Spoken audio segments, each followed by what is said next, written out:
Hi,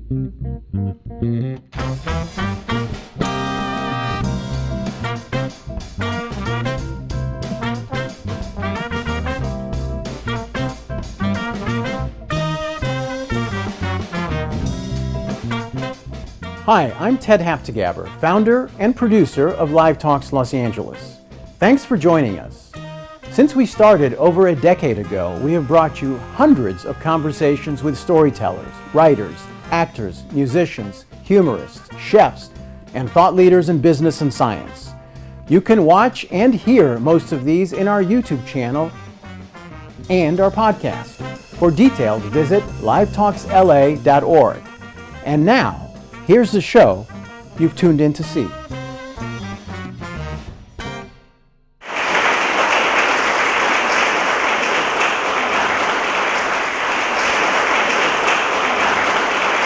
Thank you for being here. Thank you for the honor of sitting here with you, because I've always wanted to meet you, and I'm not just blowing smoke Well, I appreciate that. Yeah. Thank you. I know many of you are familiar with Little Tokyo and what happened here during World War II, where so many people were whisked off to concentration camps, and this whole community was wiped out and was empty. And that was a classic example of how the Constitution was not defended. And there were not enough people of courage who were willing to speak up and defend the tiny community that was locked up unjustly. And they never got their Fifth Amendment rights. They never were able to defend themselves in court and prove that they were law-abiding citizens and never should have been locked up. So that leads us to this. And the gentleman sitting next to me was one of the few that has the courage and has had the courage to speak up when things were wrong, when things were not truthful, to the point where he eventually was ostracized by his own party and now is on the outside looking in, but maybe that's not necessarily a bad thing. So here's our opportunity to talk to you. Adam, thank you so much. Yeah, it's great. So right off the bat, I'm just going to throw you a real simple question before we get into the nitty-gritty, and that is, why did you write this book? So it's kind of funny. Somebody told me when I was looking at, like, should I write a book? Or they're like, okay, listen, it's going to feel like an inherently arrogant thing to do to write a book, right? Because you're going to be like, oh, I'm going to write something about me. Like, you guys care about it. But the thing that finally got me to decide to do it is I know that my story and my experience, particularly growing up, but also my time in office from 2011, kind of the advent of the Tea Party, to really in January, it's a microcosm of the bigger picture. And you know, we get asked questions a lot, and I'm sure we'll talk about some of this, like what's been happening, why is this happening? And I think you can tell in my story a little bit of the answer of what's been going on and why it's been going on. So the reaction's been great, and I think that's just because it helps to shed some light to a very confusing time, honestly. Right. Yeah, it is confusing, and I'm sure that's why everybody is here, is because they'd love to pick your brain on what is happening to our country and how did it get this way. What I love about your book is you do lead us from, well, even before the Tea Party, but you make sense of it from the Tea Party on to Donald Trump. Mm-hmm. And then there is a very definite connection between the two. But I want to start, since we only have a few minutes to really kind of to delve into this, I'm going to jump right into what I think is one of the more dramatic moments in your book, and that is you're sitting there in your office, an angry mob is descending on the Capitol. You have your pistol out. This is a lieutenant colonel in the Air Force, so he knows how to use a gun, and he's done 2 tours in Iraq, so thank you for your service. Yeah, thanks. But you're sitting there. Thank you. Gun out on your desk, knowing that this mob is descending on the Capitol. You say you're not afraid, you're prepared. But what is going through your mind on how did you get there? Yeah. And how did things get this bad? First off, thanks for paying your taxes because you let me fly your airplanes, which was a really cool gig. Look, so I had predicted violence actually after the election and specifically on January 1st. We were on a conference call with the conference, and if you hear me talk about the conference, I'm referring to basically every Republican member of Congress. There's like a Republican conference, a Democratic conference. And so on that call on the 1st, Kevin McCarthy, actually Liz Cheney had started and said, like, you guys gave this very compelling reason of why you have to vote to certify the election. And then Kevin McCarthy came on and goes like, Liz speaks for herself, not for the whole conference. And then he basically informed us that he was going to vote against certification. That surprised me, honestly, because typically leadership takes the hard votes. And at this point, the hard vote, unfortunately, was to vote to certify. So I said I was the first congressman to go after the leadership had given their presentation. And I just said, Kevin, there's going to be violence on the 6th. I mean, I look at Twitter. There are threats against me. There are people that are talking about coming on the 6th, in essence, 1776. You've convinced, you and Donald Trump and whoever have convinced a significant part of this country that an election was stolen. I mean, truly, patriotic Americans that have had their patriotism abused, you've convinced them that an election was stolen. There's going to be violence. So that's a natural expectation. His reaction to me was just, okay, Adam, next caller, next person. I'm like, all right, whatever. So that day of the 6th, I told my staff to stay home. I used to say I told my wife to stay home, and I learned that I asked her to stay home. I didn't tell her. I may have been married, or may have been born at night, but not last night. But I asked her to stay home, and so I was the only one in the office, and because I just knew something was going to happen. And I was seeing around the Capitol. The Capitol was closed, but I was still seeing like groups of kind of MAGA hats in the Capitol, and I'm like, this is weird. Anyway, I go to the floor of the House. I kind of get this sense something's happening before really anybody did. I left the floor during the proceedings and went back to my office, and by the time I got back there, all hell was breaking loose. And we had had the initial lockdown call because of the pipe bombs that were found at the RNC and the DNC. And I go back to my office and open my window, and my window of my office, which would be behind my desk, overlooks the west front of the Capitol. And that west front is where you saw, all the fights. And I just heard bang, pop, boom, like explosions. And it was DC Metro Police had just shown up, and they were using their non-lethal munitions. Listen, had DC Metro not shown up when they did, they showed up with like 600 officers, the Capitol would have been sacked. It would have been destroyed. Like, they are unsung heroes among even the police force. And I called my wife, and we were talking, and she's like, go to cspan.org. There's all these different like views of the Capitol. And I went to cspan.org, and I saw Statuary Hall, which is this beautiful, it was the original floor of the House, just off the big floor of the House now. And I saw the first rioters come in, or insurrectionists come in, with their goofy clothes and stuff. And I'll tell you, ladies and gentlemen, let me just, fair warning, I'm a Christian, I take my faith seriously, but I'm not one of these that feels like and senses evil or anything, all right? I did that day, and I can't describe it, I can't explain it beyond that. But when I talked to my wife and I saw this happening, there was this darkness that I just felt that I cannot describe, just like a black veil. And that's when I had pulled my gun out and put it on the desk. Because I knew at that point, once they pierced the Capitol, the perimeter, there were threats all over to come kill me. All they had to do was basically walk to my office at that point. So barricaded myself in with my gun out. And I'll say, there was about a 30-minute period where I thought I might have to use it. And that's a really crappy feeling, especially as a military officer and somebody that went into politics to try to stop violence from happening. All right. So tell me about the others, because there's all this rumors of so-and-so did this, so-and-so did that. Was there fear, because what we saw later on in the days to come, people suddenly beginning amnesia to how awful the situation really was? I mean, this was our Constitution coming to a halt, and insurrectionists trying to basically end our country as we know it. There was not, I will say, honestly, there was not a single person in there that was not scared to death. Which is funny when you think about the fact that those same people are the ones out there calling it a tourist visit and everything else. And so what happened is, they're all scared to death that day, but still 138 of them vote against certifying the election, which was, to me, kind of the beginning of like, maybe we won't learn our lesson from this moment. But what happened is, for about 2 weeks, you're in these conference meetings, everybody's quiet, we're all swapping stories. Oh, well, I was here when this happened, and then I saw this happen, right? Like if you're in a fight or you see a fight, and everybody gets together and talks about it. That was happening for weeks, and nobody knew where this was going to go.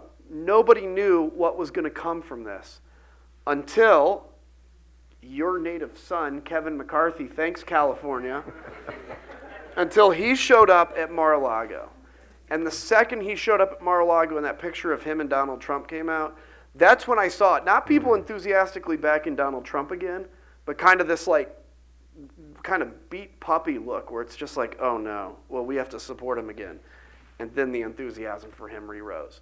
So Kevin McCarthy himself, now I'm not going to say that Donald Trump wouldn't be where he was without him, but I think there's a really good chance he wouldn't have been. Trump was in the political graveyard until McCarthy showed up, took the little paddles from the ambulance, the political ambulance, and brought him back to life. That's interesting. And I do want to talk about Kevin McCarthy again in a little while, what's been in the news lately. You probably know what I'm talking about, but we'll get to that. That's good. And I also want to talk about your religious background, too. I think that's important to your story. But first, I think it's important for us to understand who these people are that invaded the Capitol. Yeah. And you wrote, let me see, they want to make themselves into action figures. Trump Marauders were ignorant of current events, American history, and the Constitution, yet full of false self-righteousness. I think it's important to understand who these people are and why they did what they did in order for us to figure out what's wrong with America and get a deeper understanding of how do we fix this. So some of it's visions of grandeur, this like idea that, you know, I'm going to be the savior of America.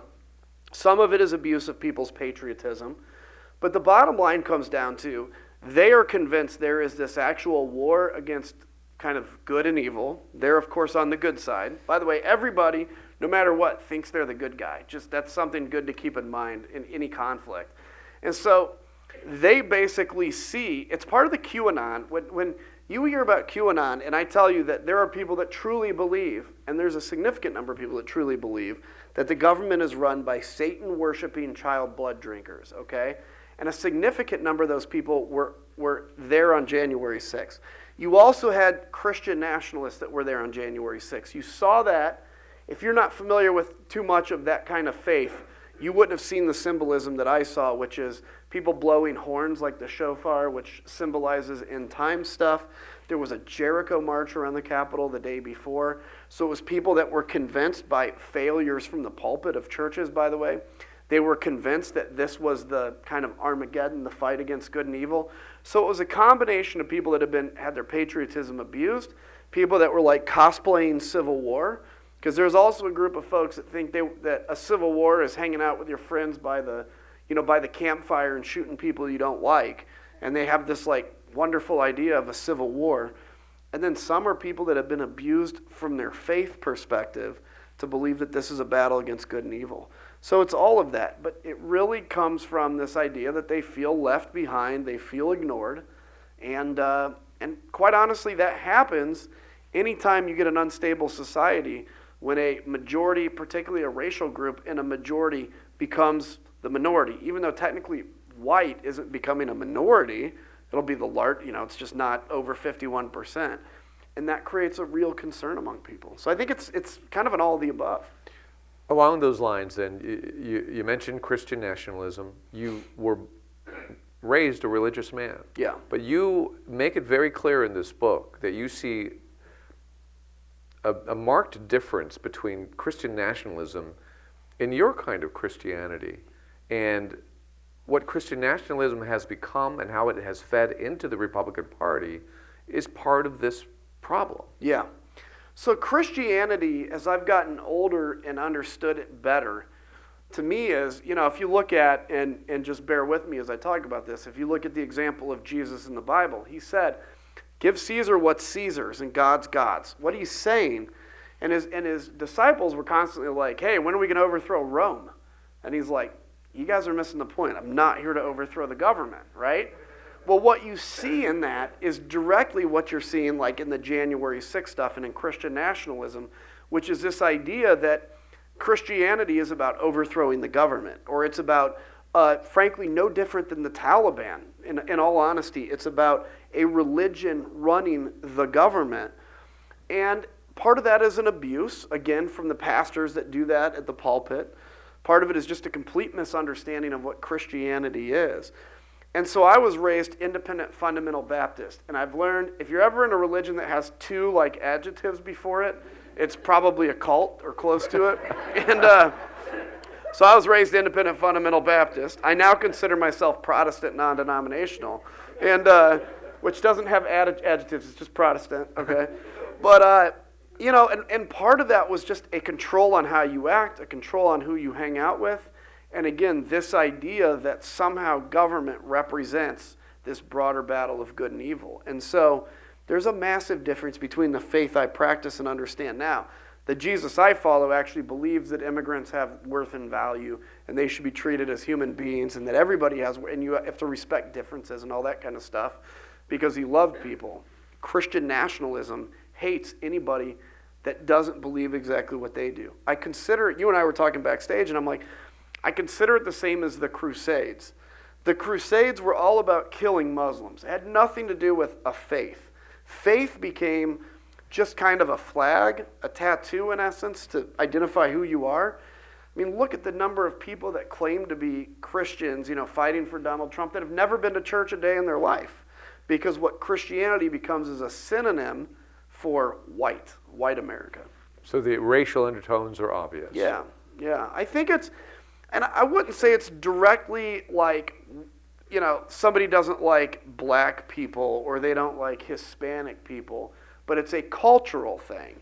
So, you know, I mean, you'll find obviously black and Hispanic in the MAGA groups. They exist, and they exist in growing numbers. But it's a cultural idea, which is some of it is a racial undertone, some of it is, you know, America sure ain't what it used to be. Well, America's never what it used to be because it's a growing and evolving country, and you know.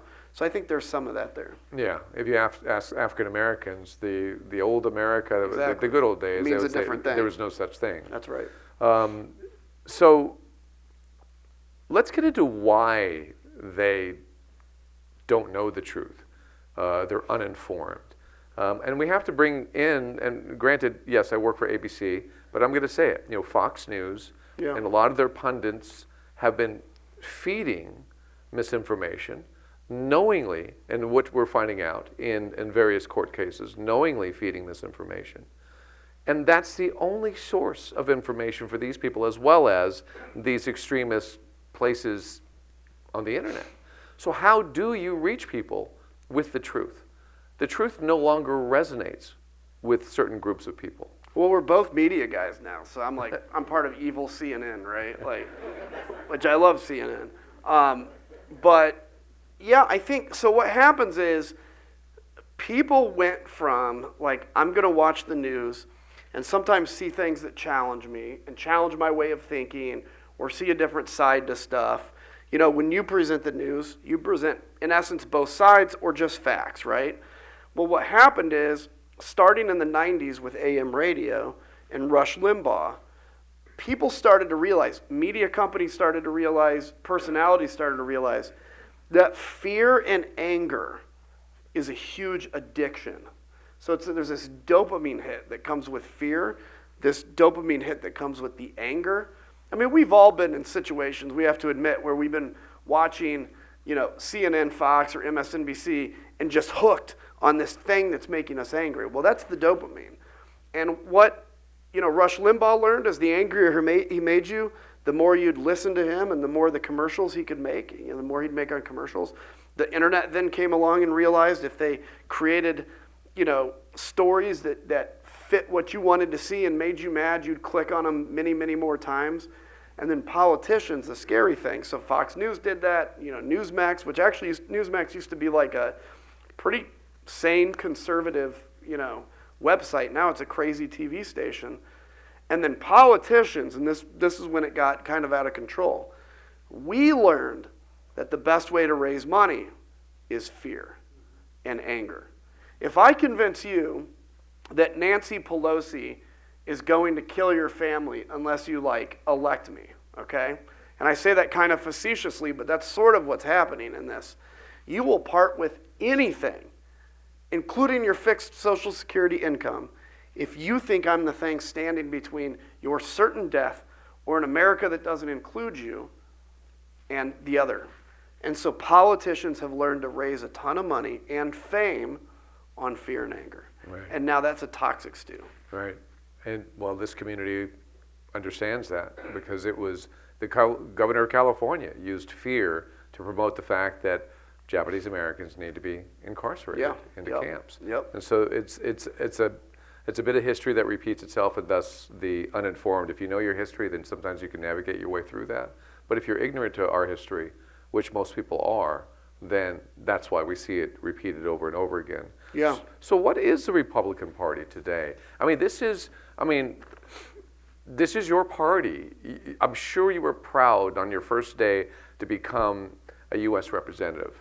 And I'm sure you had giant dreams of what you could accomplish in that position, only to find the party to be what it is today, only to find yourself ostracized for telling the truth. So what is this party? Well, look, I'm saying this not in any bragging way. I could have been the star of the GOP if I wanted to. I came in as the youngest member of Congress, or next to the youngest member of Congress. I was like the second post 9/11 veteran. I was all over TV as a freshman. And then I was proud of it because, look, I'm a center-right person. I'm much more moderate today than I was as a freshman, but that's just a function of age and kind of growing up and maturing and seeing things differently. But I think this country needs a solid conservative movement and a solid progressive movement, because what happens is that tug and pull, that tension, actually ends up kind of moving the country along generally at the rate it should. Not too fast, not too slow. But the Republican Party, it exists as an institution, but there's no conservative movement anymore. The Republican Party doesn't believe in anything. Are they for less spending? Only if Biden's the president. Are they for Afghanistan, not leaving Afghanistan? Yeah, they are when Biden was president, but they were all about Donald Trump, creating the situation to leave anyway. Josh Hawley, who's a clown, by the way. I want to be very clear. Running Josh, old sprinting Josh. Josh Hawley just tweeted that Biden has to answer questions because there's this rumor that Ukraine blew up the Nord Stream 2 pipeline. First off, I don't know if they did. If they did, good. But Josh Hawley was also attacking Biden for not being harsh enough against Germany for Nord Stream 2 before Nord Stream 2 was canceled. There's no principle. The principle is we surround Donald Trump. And Donald Trump is our man. And whatever he wants, we'll be for at that moment. And also, let's own the liberals. It is a culture, it is a party that now exists simply on a cultural fight and not on any policies. So I personally, I haven't gotten rid of the title Republican, because once you do that, as a Republican criticizing the Republican Party, I have much more authority to do it. Once I basically shed that, people don't listen to me as much. And I also think there has to be normal Republicans fighting for the future of the party. But I didn't vote Republican last election. I don't intend to vote it this election, because I think there's one issue on the ballot, and that is democracy. And that's the only issue on the ballot in 2024.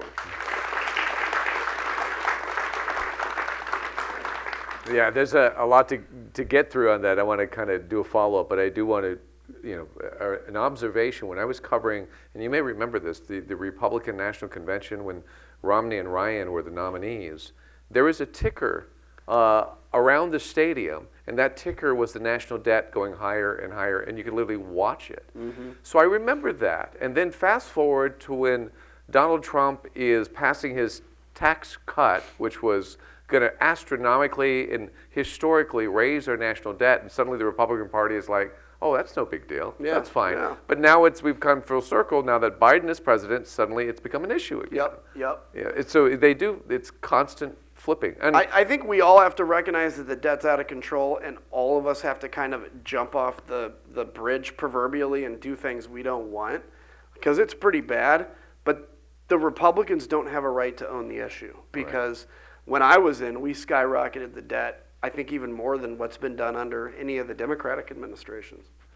So when it comes to you evolving as a politician, would you ever run as a Democrat?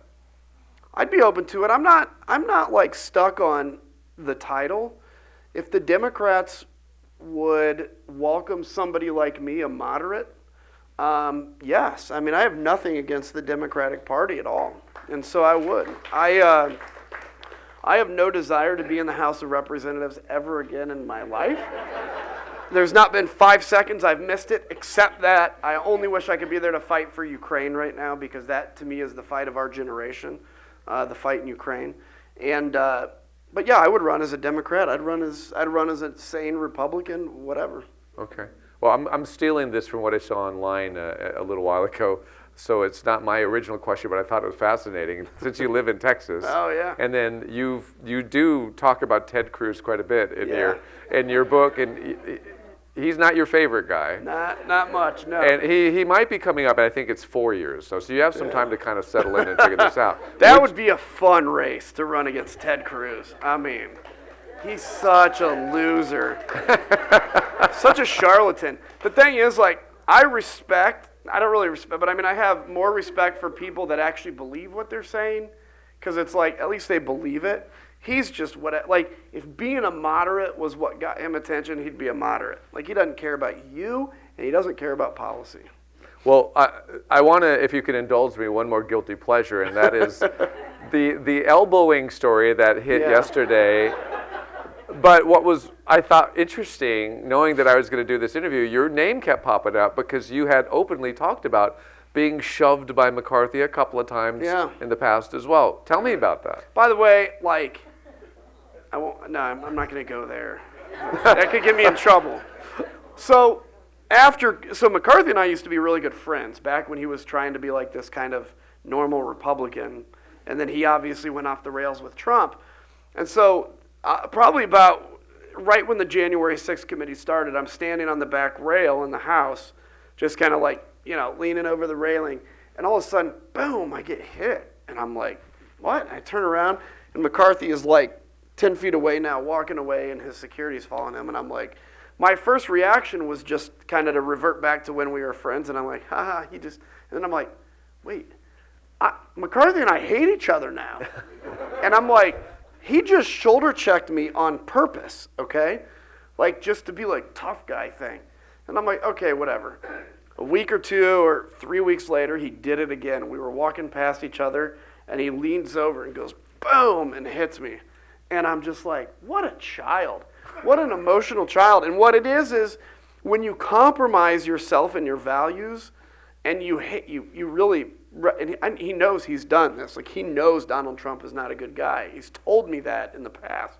And it's like, when you do that, he's now projecting. Like, he's angry at himself, and so he's projecting onto the people that have opposed him. And when I was on the January 6th committee, everything I would say every day reminded him of how he didn't have the strength and courage to say the same things.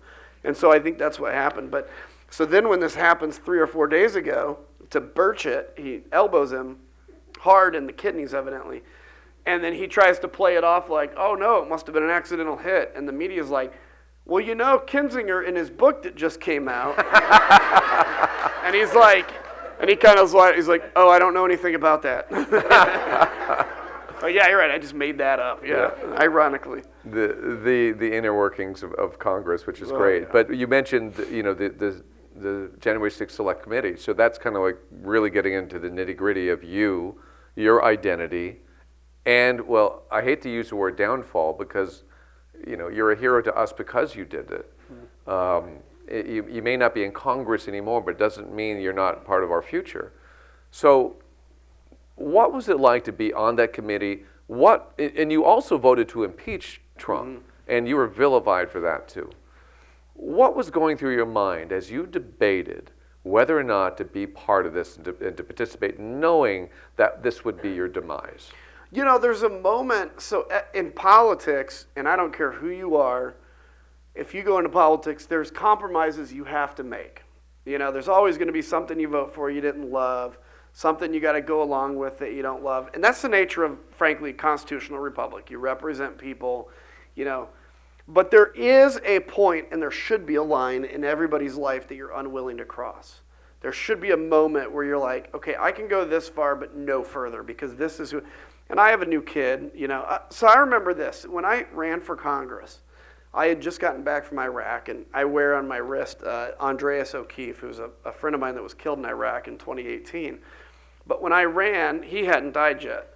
But I remember coming back and saying, if I'm going to take votes as a congressman that are going to send people to war and die for this country, and we need people willing to do that, right? Literally the ultimate sacrifice. But if young people are going to die for this country, I have to, as a member of Congress, be willing to put my job on the line for the country. If I'm going to ask somebody to give their life, I have to be willing to give my job, right? And that stuck with me all my time in Congress. I've thought about that a lot. And when I thought I'd end up voting to like reform Social Security, and that might kill me. I didn't know it would be like, democracy. And then it just came to the point with the impeachment, obviously with January 6th, with the lies.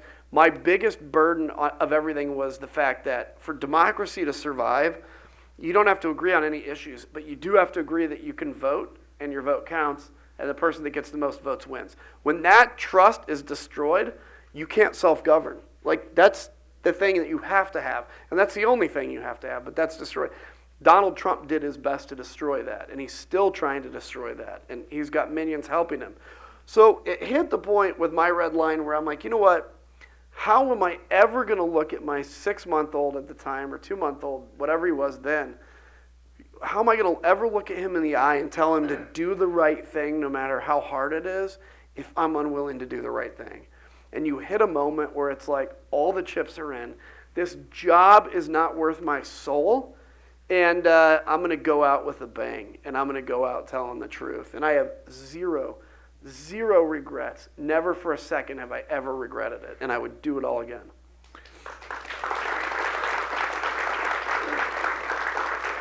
So I recall watching the hearing, seeing you speak, seeing Liz Cheney speak, knowing you guys are Republicans, you were adding credibility to this committee. But what was it like behind the scenes when you'd get off that stage and you've just done what you've done? Did people still talk to you? Yeah, it was interesting. So probably the most impactful is all my friends that I thought were friends, right, that weren't. You learn this because they basically disown you by text. I literally got a letter a couple days after I voted to impeach, sent certified to my parents' house.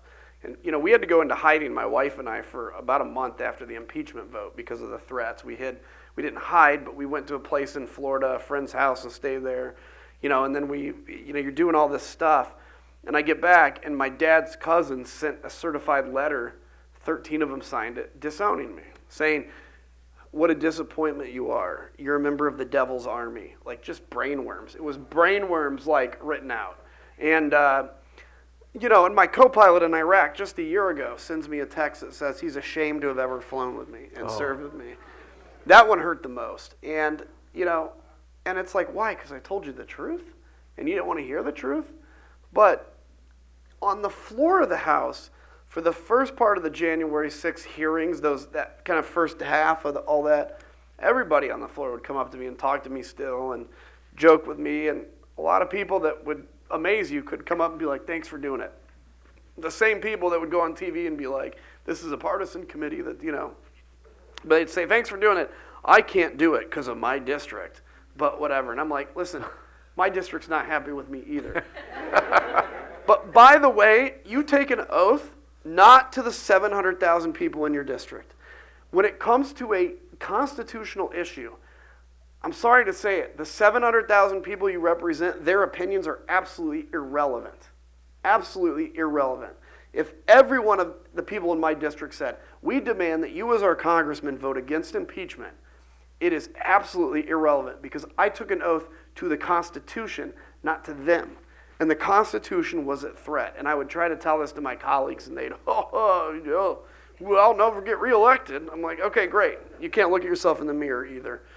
So it was a strange couple of years. It was a weird couple of years. The oath is where I'd like to kind of get to near the end of this, but I want to touch on the fact that since your district now hates you, your family hates you.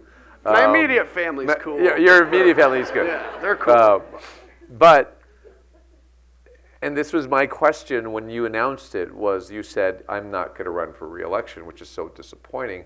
You explained it in the book, and I think people's knee-jerk reaction is, no, stay in the fight. We need you. But why did you not? Well, it's a couple things. You do a couple tours in Vietnam, you don't have to go back for your third, right? Like at some point, you've done enough.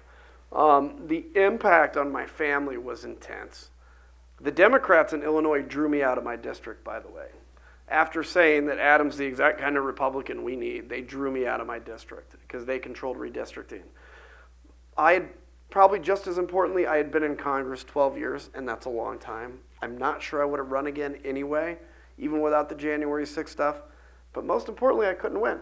I mean, I could not make it through a primary with what I had done because I had gone after the Cheeto God, we'll call it, you know.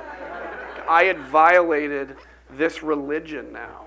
I mean, literally to these people, it's the same as if you're at church and you're like, I don't really believe in Jesus anymore. They'd be like, well, get out of the church, go to a different, you know, whatever. That's what it's like. And I knew I couldn't win. And so, yeah, there's something heroic about saying, well, you should have run anyway and given it the fight, like Liz Cheney did, and I respect her for doing it. But then you're also giving them the satisfaction of beating you.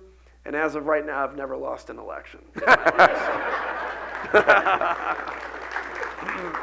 It's a great transition because I did want to talk to you about Liz Cheney. She was Yeah. super important on that committee with you.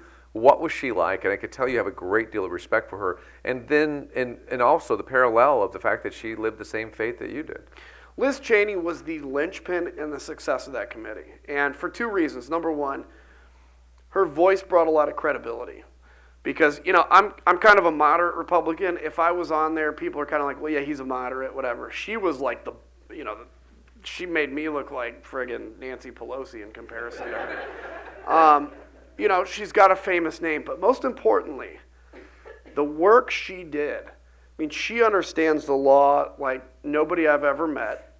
She was working, I'd say, probably 19 hours a day from the day we formed that committee till we took the final report, simply on this work. We would go home for the weekends. She stayed in Virginia. She was in every deposition. She saw the big picture, and she could put everything together when some of us couldn't put this piece and this piece together. We had an amazing staff.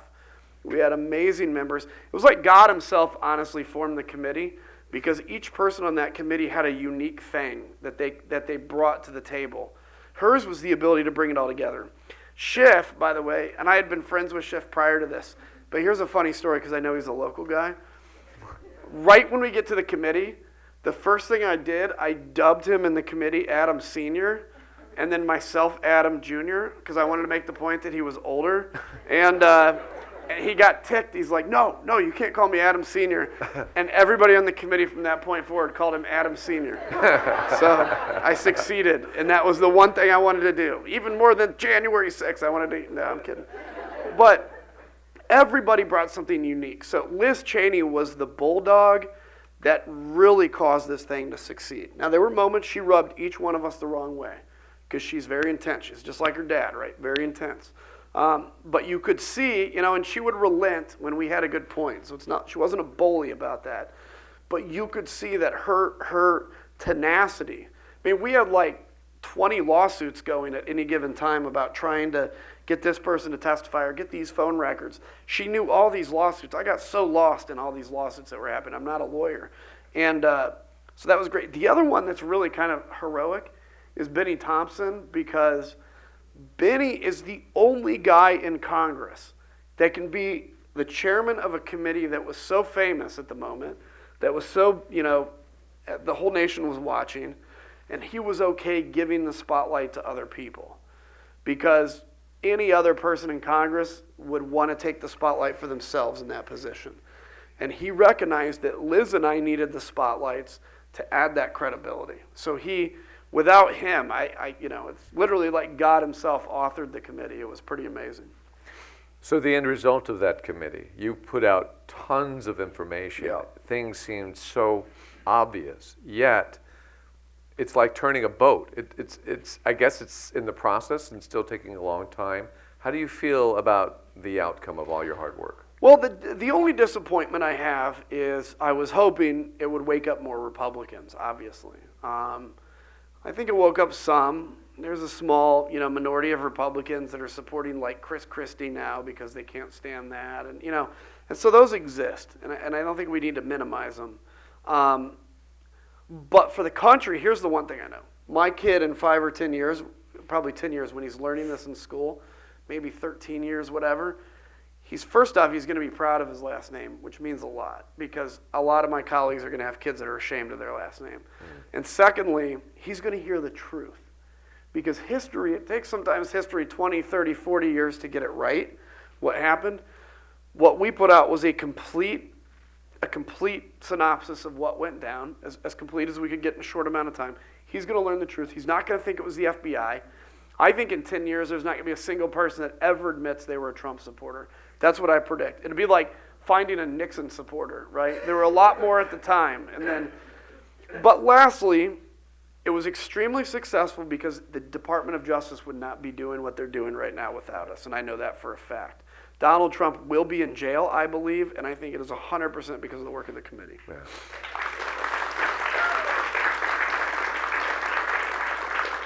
I want to get to your optimism in just a second, but first I'm going to bring you to the dark side and play the what if game, which really sucks, I know, for you. But what if Donald Trump wins? Look, ladies and gentlemen, do not scoff at this. It is very possible that he wins. I mean, and the good thing is now, even in just the last few weeks, we've gone from when I would say to somebody like, hey, Donald Trump can win, they'd laugh and be like, oh, don't say that. And now I think people understand it, which is good. You have to recognize that because we cannot rest on our laurels. If he wins, look, I really think democracy is a threat. And I'm not proverbial, I'm not speaking metaphorically. I really see that we have a very hard time holding the guardrails of democracy together. Because Donald Trump went in 2017, and the people that were put around him were generally decent people. Now he's only going to put people, he knows what to do now. He's only going to put people around him that will agree to put him over the Constitution. You know, love or hate Bill Barr at the right time basically held the line against Donald Trump. He's going to put the opposite of Bill Barr in. He's going to interview 20 people and find the one that says, I don't care about the Constitution, I only care about what you want me to do. And by the way, the power that the president actually has over the Department of Justice is frightening, to be honest with you, because he can demand the Department of Justice do something. And that's why I say to my Democratic friends, be careful going after the Supreme Court, because the Supreme Court has held these democratic norms and order, and we've got to try to keep that institution, even if you disagree with the policies coming out, as legitimized as possible, because we may have to lean on the Supreme Court under a Donald Trump administration. But it is a very frightening possibility. And I would say this, make sure you vote. This is why I'm concerned. As much as I'd love to have a third party, I'm concerned about third parties this election, because all they'll do is take, like, I'm going to vote for Joe Biden, but they're going to take people like me and give somebody an excuse to not vote for Joe Biden. And that's very dangerous. So this is a serious moment. Now, the good news is, if we get through this, and I am going to say if we get through this, I think 2028 is going to be marvelous. I think it's going to be an amazing presidential year, and I think a new American century is going to bloom from this, because it'll be new generations, new ideas, all new candidates, and I think that'll be good for the country. Wow, but that's a big if. Big if. Because the LA Times, the New York Times came out with a couple of weeks ago, looking at all the swing states, and right now Trump is winning almost all of them. And I got to tell you, I've been talking to people that are Biden fans, that were Biden fans. It's very anecdotal, so just take that for what it is. But people I know that are now talking about, like, I may vote for Trump, or I may stay home. Yeah, I know, and I don't know why. There's something going on underneath, but it means we have to be on the offense on this. And I think Joe Biden can do a good job of selling the message that democracy is on the line, and that's exactly what he needs to sell. Well, democracy in its most fundamental state is, the person with the most votes wins. We haven't seen that. Right, you're right. Is the Electoral College broken? Yeah. Does it work against democracy? Yeah, I mean, look, the problem is you need a constitutional amendment, but I think it's time to get rid of it because, look, we don't live in a time where news travels by horse and bug anymore, right? If something happens, the whole country knows about it in the speed of light. And, a president is not the president of different states now. He's the president of the whole country. And so I think it's time to just basically have a general vote, right? And the winner of the vote wins. But we're probably a long way off from that. Well, this is allegedly not your party, the Democrats, but the big knock on President Biden is his age, even though he's very close to the same age as Donald Trump. Yeah. But he seems, that's his vulnerability. Yeah. Is there anybody else out there that you would like to see run against Donald Trump as opposed to President Biden? Well, look, I would love, if in the primary side of it, I'd love to see like Chris Christie, just because he's a truth teller. On the Democratic side, I don't know the candidates. I mean, I know your governor's obviously interested, and he's in the mix. And I didn't really understand why he went to China recently. That was kind of that confused me a little bit. But I know he'll be in the mix. I mean, there's actually a lot of talent on the Democratic side. You've just got to bring that talent forward. And I think there's a lot of talent, not on the Republican side, because anybody that was ever, supportive of Donald Trump, I think, is disqualified. But I think if you can clean the party and make it a party that's truly about like ideas, you could bring a lot of talent in. But yeah. I do think the Democrats have a fairly strong bench. But at least in Congress, the one thing Republicans did better than Democrats is we term limited leadership positions. And so you could only be a chairman of a committee for 6 years. And so there was always a lot of churn. And then it wasn't the next person in order. You actually competed to be the chairman. I think that would be beneficial to the Democratic Party to do that. Yeah, okay. So I love this quote in your book, and it's near the conclusion, and that's why I wrote it down, but you said, laws are just words on paper. They mean nothing without public servants dedicated to the rule of law and who are held accountable by a public that believes oaths matter. Oaths matter more than party tribalism or the cheap thrill of scoring political points. We, the people, must demand more of our politicians and ourselves. Oaths matter. Yep. Explain that. Look, bottom line is, D.C. is not going to fix this moment we're in. Because ultimately they'll do whatever they need to do to get reelected. That's something I'm cynical in, and maybe I should have always been cynical about it, but it's just like people don't go to D.C. really with a moral compass. They just go there and they try to get reelected. Their moral compass comes from the demands of the people that put them in. If the people that put them in have a moral compass and in essence demand they act like that, they will. If we get, as just the American people, if we get bought into let's get in fights on the internet, let's own the libs or own the conservatives or whatever, and let's not have serious discussions, they're not going to have serious discussions either. If we don't honor the oath, they won't either. And this is the thing. People, I think, by the way, 99% of the Republicans in the House right now are totally disqualified in my mind because they don't honor their oath, maybe 100%.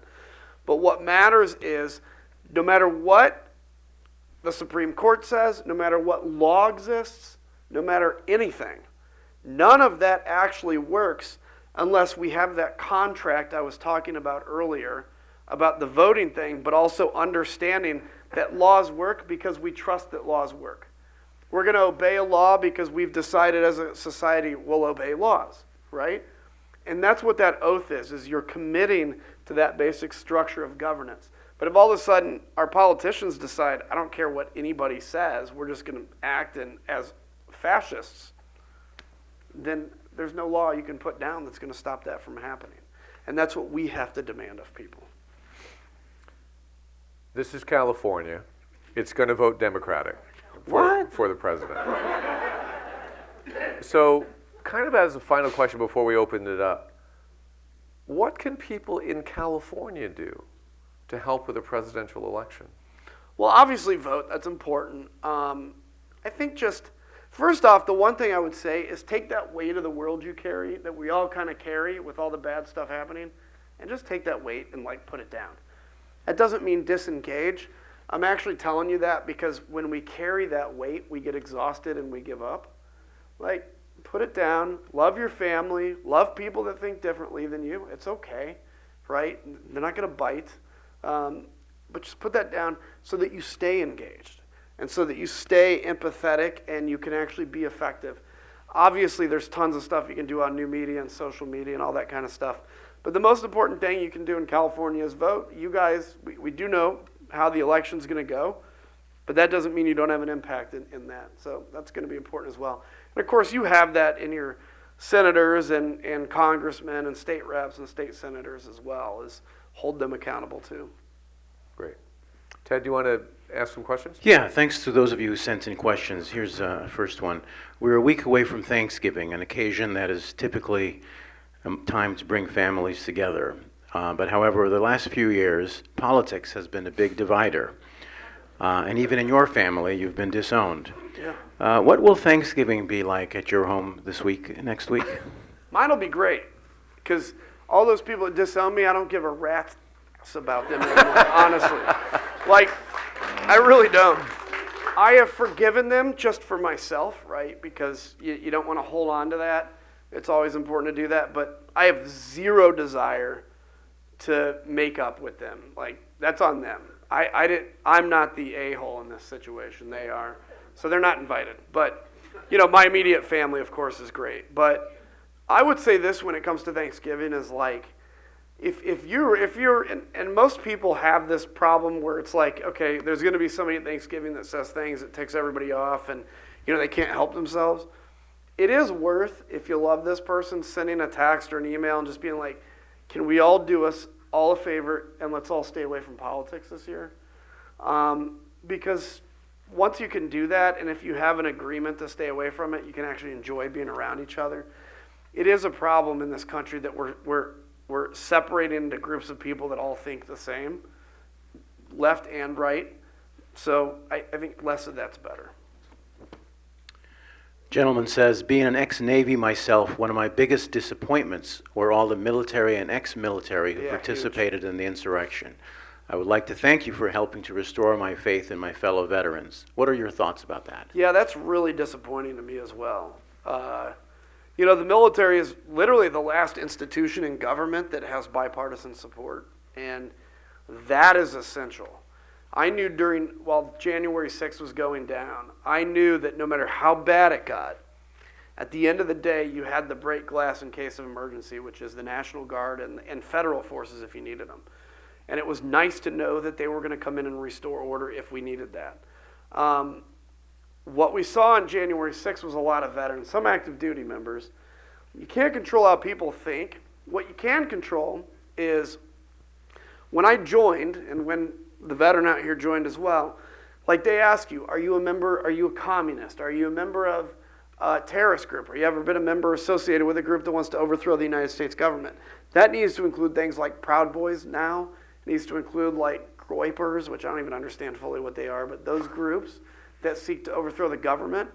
And then the other thing is like, when people come home from military service, like being a guy and being at war is like, it feels like the height of like what you are built to do.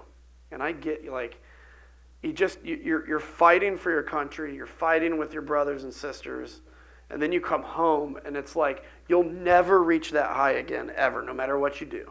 And that's good, but and so I think a lot of people come back feeling kind of hopeless or feeling like they don't have a mission. And then somebody comes along and it's the same way gangs recruit. They put their arm around them and said, like, we're going to give you a purpose.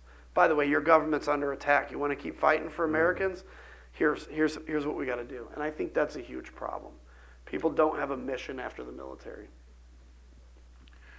I feel the middle is where most of America is, and that is also where I feel national politics is and the general position on many issues. Yet the loudest voices of the Democratic Party and the Republican Party push agendas on the extremes of both sides. How can a centrist candidate or centrist positions get traction? That's a good question, because I actually agree with this, that I think most Americans are moderate generally. The problem is in a two-party system, it's boiled down our understanding of issues to two positions. Let's take the issue of abortion. There's pro-life and pro-choice. Actually, that's totally wrong. There's actually like 50 positions on abortion, just so you guys know. Are you for a ban at this point or not at this point? Or, you could go through and find 50 different positions people think. Same with guns, same with taxes, same with every issue. But we've been ingrained to believe there's only two sides. And so that is a disadvantage to, for instance, creating a new party. So within the parties, I think structurally a big change would be something. You guys do jungle primaries here, which I think is really good. Your election system is good on that. Things like ranked choice voting, which forces candidates to attract the middle more. The other thing is vote in a primary, right? If one of the things, I have an organization, Country First, and we actually, in North Carolina, we were focusing on turning Democrats out to vote in the Republican primary in Madison Cawthorn's district, because we said, look, you're going to have a Republican representative, right? You can either just vote for the Democrat and whatever, or you can vote in the Republican primary for somebody that's not Madison Cawthorn. And we turned out 5,000 Democrats, and he lost by 3,500 votes. Wow. Like, those are ways you can make a difference. So I think just being, if you're running for office and you're a moderate, be a moderate and express to people what you believe. But the real key on that is through the primaries. In your opinion, what percentage of the Republican Congress truly believe in Trump as being good for our country? Short of them being voted out, and some are in very protected gerrymandered districts, is there any hope that they will truly see what is truly good for the country? Oh, that's a great question. So I think since this last election, there are actually people that ran because they believed Donald Trump was a real god, and some of them got elected. So outside of that, the people that I served with, if you put them all on CIA truth serum, there's not a single person that I think truly believed the election was stolen. There's only a few that maybe believe Donald Trump was actually good for the country. But the rest of them, like Matt Gaetz and stuff, that guy, they're all about fame. That's all he wants. He wants to be famous. I think, and I would almost rather there be people that truly believe this in Congress than the fact that there are people that don't, that go along with it. Because you now see how Adolf Hitler comes to power, right? How does he come to power? Well, most of the people knew that he was crazy, but they were going to go along with it because they didn't want to lose their jobs. And so it's depressingly high, the number of people that know he's pretty bad for this country. Does the average American really need an AR-15 rifle for personal use, aside from the right to have one? No, I don't think they need them, no. Mm-mm. As a Democrat, I consider myself fiscally conservative and socially liberal. I believe in a robust and healthy Republican Party where ideas can be shared and debated with Democrats, and vice versa, in order to reach a compromise and pass legitimate legislation. In the current political climate, I don't see Republicans prepared to practice democracy in this manner. No, they're not. I mean, they're just not. And here's the interesting thing. So I told you there's like a sick party and a healthy party right now. The thing I worry about, and I want to make this point, is Democrats have every right to kind of mimic what Republicans are doing, to be authoritarian, kind of like my way or the highway. I would just ask that they don't, because right now it is the only party that's actually holding up that flame of democracy. And so keep holding that flame, because if the Democratic Party succumbs to the anger that the Republican Party has, I don't know how you come back from that. I don't know if you do. So in terms of the compromise, yeah, I don't think in the next year or so there's going to be any compromises like that. I will say, to Joe Biden's credit, because I voted for a lot of this stuff, he's actually been one of the most successful presidents in terms of passing things. He doesn't get credit for it, but I was the only Republican to vote for the CHIPS Act, this is what's weird. I voted for it. The Republicans basically wrote the CHIPS Act. And then when Biden decided to go with it, they turned against it. And it was like, that's what happened. I voted for the infrastructure bill, that kind of stuff. And so I think there's still room to get stuff like that done, but I think we have to get through another election cycle. But ladies and gentlemen, listen, the debt has got to be dealt with, and the questioner is a fiscal conservative. We spent more this year on interest on the debt than on the military, which is a very frightening thing to think about. Wow. People tell me all the time, we spend too much on the military. I disagree, but I get the point.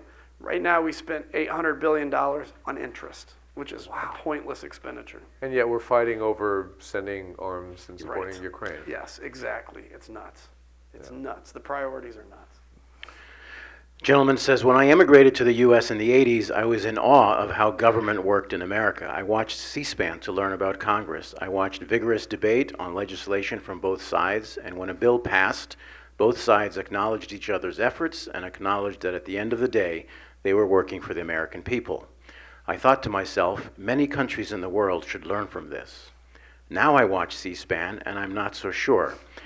How has all of this impacted our reputation globally? Okay, so I'll answer that question, and then I want to hit you with something else. So it's definitely hurt it, because I think, and this is something that I would need 30 minutes to get into depth and talk about, but I'll just touch on it very quickly, which is I think America's mission in the world is to be an example of self-governance to billions of people that don't have what we have but are desperate for it. Like, the Iron Curtain came down because the third generation had seen enough of America and decided they wanted that, right? We changed lives, not just our own lives, we changed lives around the world. And so, yes, that's taken a hit, and it's very sad. But I said this kind of off the cuff on the very first hearing on the January 6th thing. I'm like, democracies aren't defined by bad days. Like, I mean, France has a riot every week, right? It's like, it's the yellow vest riot, then the orange vest, and the purple hat riot, and whatever. And it's like, but you know, they're healthy, a healthy democracy. Like, we had an insurrection that was a really bad day, and we're in a really bad moment. What will define us historically is how we come back from this.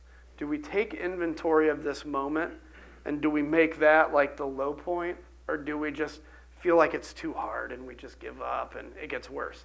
That's what's yet to be written. I will say that every generation in America has actually left the next generation better off than theirs, and I don't think we're going to be the first generation to do the opposite, but that has yet to be written.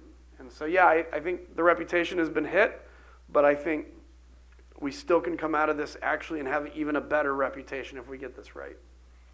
In an interview, you said the Republican Party is pretty messed up right now, and I've been part of it. I'm not going to sit here and say I didn't contribute at all to the slide of the Republican Party. Any particular regrets you might share with us?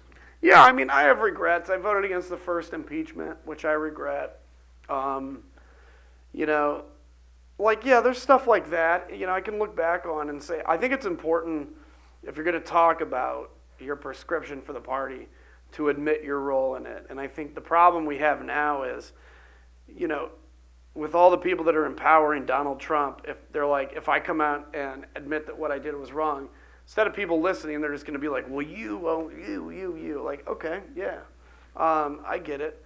But yeah, I mean, I can look back and say there's a few things. But I also will say, to my credit, it sounds weird to say that, I was probably the most outspoken member of Congress against Donald Trump for his entire 4 years, and which leads to another thing where he was very obsessed with me because he couldn't win me over fully, and he couldn't figure out why. But yeah, I certainly have some regrets. This is very hypothetical. Let's say you were invited to Mar-a-Lago. And you had the chance to say a few words directly to Donald Trump. What would those words be? I mean, it's not something I haven't kind of said to him anyway, but like, I'm trying to, let me make this family friendly. I'd call him a D-bag. Like, I would just tell him that he's got to live with the fact that he will, you know, if I couldn't like appeal to him, which I couldn't, I would just tell him that he has to live with the fact that his name will be seen as a stain on history. And he has to understand that. Like, people are not going to look back at Donald Trump with any affection. There's not going to be statues built to him. There's not going to be a Trump library. There's not going to be Trump Highway, because he's going to be seen as a national embarrassment. And he has a chance to fix that, because he could come out and admit everything he did and try to make amends. He won't, but his memory will be a complete joke for this country. In the book, he does use a clinical term, knucking futs. I said he's knucking futs, yeah. Final question. I'm sort of combining a few together, and it's asking for comments about the candidates running on the Republican side and lastly, somebody asks, Joe Manchin, and it's just a question mark. Well, look, on the Republican side, I mean, I think there's three people left, really. And that is, there's Trump, there's Nikki Haley, and there's Chris Christie. And each of them represent a certain part of the party. Obviously, Trump is Trump. Haley represents kind of the establishment, the old establishment lane. But it's like the ones that went along with Trump, never really liked him, but kind of went along with it to save the party. And then Chris Christie is like my guy, right? The ones that are just like, okay, we've had enough. Like, you know, we're going to drop the grenade. So I think those three are the ones that are left. And I actually want to tell you, folks, I think, I implied that I think Donald Trump goes to jail. I think there's a good possibility that this spring, the most valuable player on the January 6th committee was Mark Meadows, because he gave us some text messages and then quit cooperating. So we only got a fraction of them. But those text messages actually gave us the entire roadmap for the rest of the investigation. He's now cooperating. So every time Donald Trump went to the bathroom, like Mark Meadows knows. He knows everything he said or thought or anything. He's now cooperating. When this is exposed, I do think there's a possibility that it is so bad and so terrible that Trump collapses at that moment. It's possible, and I've predicted it before, so let's be clear. But I do think the evidence against Donald Trump is going to be so stark that that would be the moment where Nikki Haley or maybe even Chris Christie, if people are ashamed enough, can come back. But that's the optimistic view. It's not real. It's not what I'd put my money on, but it's a possibility. In terms of Joe Manchin, look, I like the guy personally. He's got a very big ego. Let's be honest. And any other time, if this was Bush against Clinton again, I'd be like, yeah, let's let Joe run because, Bush and Clinton they're not that far apart. This is an existential battle right now. And all Joe Manchin is going to do is give disaffected Republicans a place to go that's not Biden. And that's not good for Biden. He needs those Republicans. And look, what if Joe Manchin wins a couple of states? Well, you know what happens? He doesn't, it goes to the House of Representatives to vote. If Joe Manchin wins 2 states and nobody gets to 270, the House of Representatives votes for the president. And by the way, it's not like, okay, the Democrats have the majority, so Biden wins. It votes by state. Whoever has the most in a state, that state votes that way. Republicans control 26 delegations, Democrats control 24. That was the whole play on January 6th, by the way, is to get that delayed to trigger the Constitution, to get the House to vote for the president, and Trump would have won 26-24. That's what Joe Manchin can do in this if he's actually even successful. Thank you, Congressman. Thank you, David Ono. Thanks, everybody. Thank you.